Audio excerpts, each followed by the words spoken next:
to Get Real with Asil, a woman empowerment podcast hosted by Asil Al-Baba.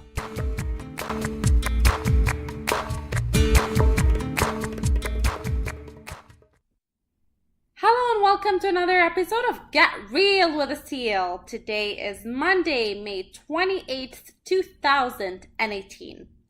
I can't believe that it's almost June, and that means we're halfway through 2018, which is crazy if you think about it, because time is just always flying.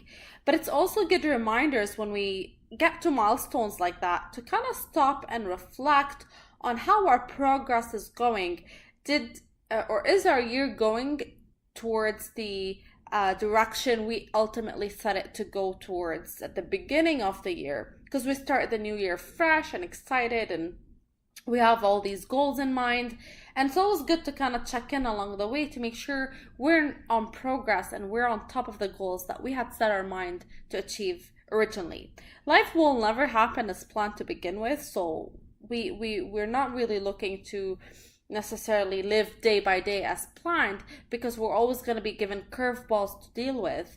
But in the grand scheme of things, what I ultimately care about is, am I fulfilled? Am I happy? Am I healthy? Am I contributing to society the way I want? Am I growing? And these are the questions ultimately that are good check-ins with me to determine the overall success and quality of my life. And these are just certain things that I'd like to share with you as well, because it's not the nitty-gritty to-do tasks that you have to get your mind caught up in, but more so the overall feeling that you'd like to have at this point in your life. And hopefully you're achieving that. So one of the things I recently came across is that, happiness ultimately is when your circumstances are equal to your blueprint. Blueprint ultimately is your underlying beliefs of what you or your life should look like. So if your circumstances are equal to what you believe they should be looking like, then you're happy. Unhappiness results when your circumstances are not equal to your blueprints. So to achieve happiness when that situation takes place, you either have to change your circumstances or you change your blueprints. It's one or the other. And often enough, if people sometimes cannot change their circumstances, then they kind of go into that denial phase and they deny that blueprint is something that is worthy of them. So I'll give you an example. Let's say a woman says to herself that by the time I'm 30, I should be married and I should have a child. That's something she thinks equates happiness, okay? So that woman gets to 30. She's still single. She's still lost in the dating world, in the dating scene. And now she's unhappy because she equated happiness equals a certain circumstance, a certain outcome that she's looking for. So what she has to do in order to achieve happiness in this state is either change her circumstances, which means, get into a relationship that's serious, or, get an arranged marriage, or whatever the case may be, or change her blueprint and ultimately say that no, getting married and having a child isn't necessarily what happiness is. I'm happy in my career. But what the risk you run into doing that is sometimes you're actually lying to yourself, because now you're taking it to the next level where you're changing your blueprint in a way that makes you inauthentic, because it's not really who you are. It's just lying to yourself so that you're happy with your circumstances, particularly when your circumstances are hard to change and you simply want the lazy way out. I'd rather just change the way I think rather than actually change the circumstances I'm in. So I just wanted for you to be mindful of that, because there's always two sides of the same coin. And sometimes, while something could be healthy for us, exceeding the way we or actually misusing it could actually turn out to be to worsens our situation, essentially. So that's not what this episode is about. I just went on a random tangent there. I have no idea where this thought came from, but I just thought I'd share it, and it is really helpful. It truly is, because it's always good to always examine where your unhappiness or dissatisfaction stems from. And once you recognize that, then you're able to dig deeper into, is it something that's temporary or is it permanent? And if it's been in your life, for a long period of time, what exactly is the cause root of that and how can you eliminate it? Because, we all ultimately want happiness and fulfillment out of life. That's just the fundamental thing that we all seek. So, to get into the what I prepared for today's episode, I am going back to the Success Principles by Jack Canfield. For those of you who follow my podcast, I sometimes share self-development hacks and I extract them from different readings I do, but this particular book has 64 different principles and I am dedicating an episode for each of them. So today's principles number 44, so we're almost there, we're 2/3 there. And I remembered something.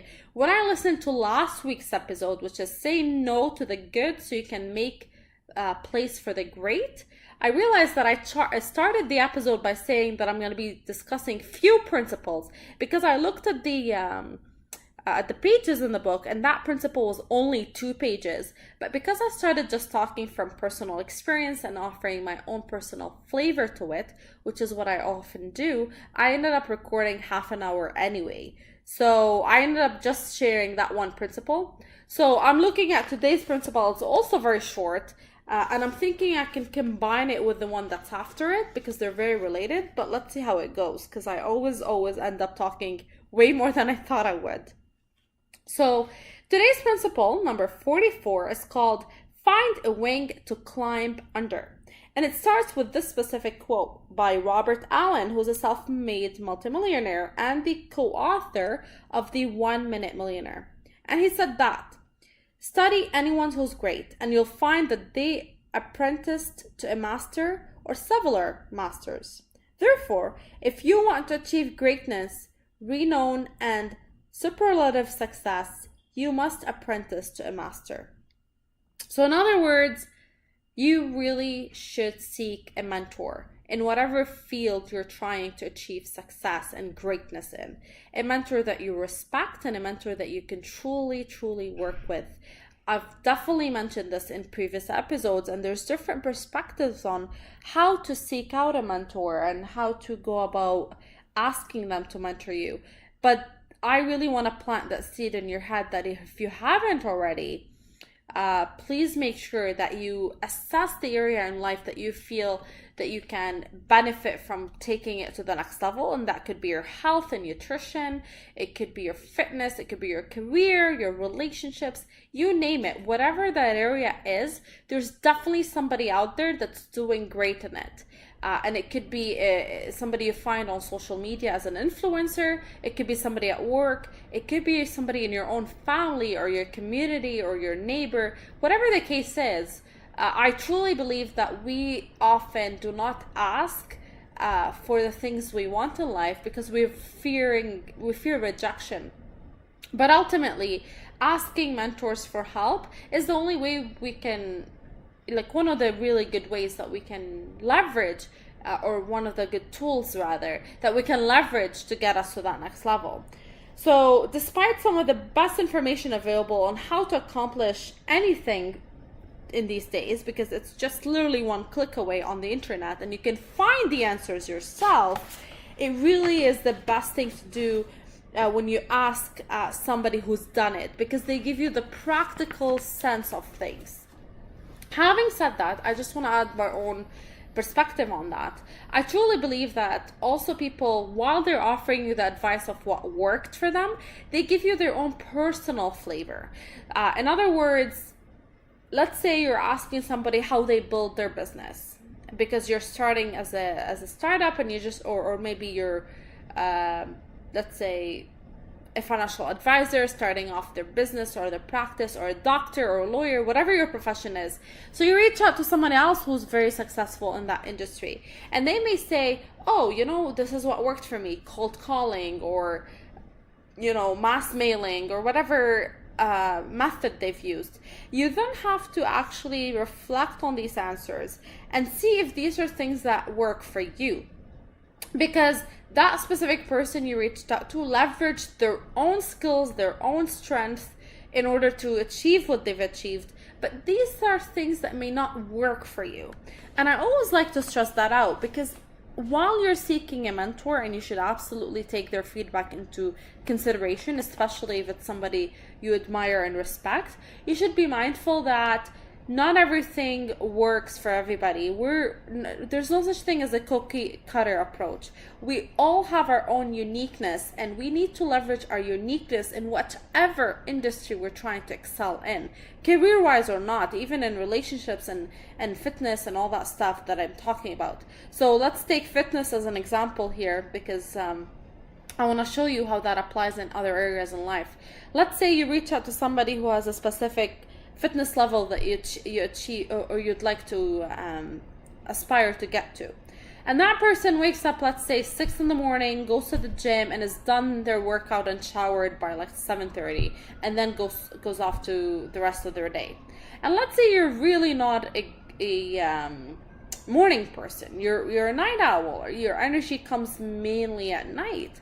So that's not to say you need to follow exactly what works for that person, but just extract the general rule of thumb of it. So in that case, it's consistency and persistency, and having a set routine or a set schedule that works for that person, that you can then take and customize for what works for you.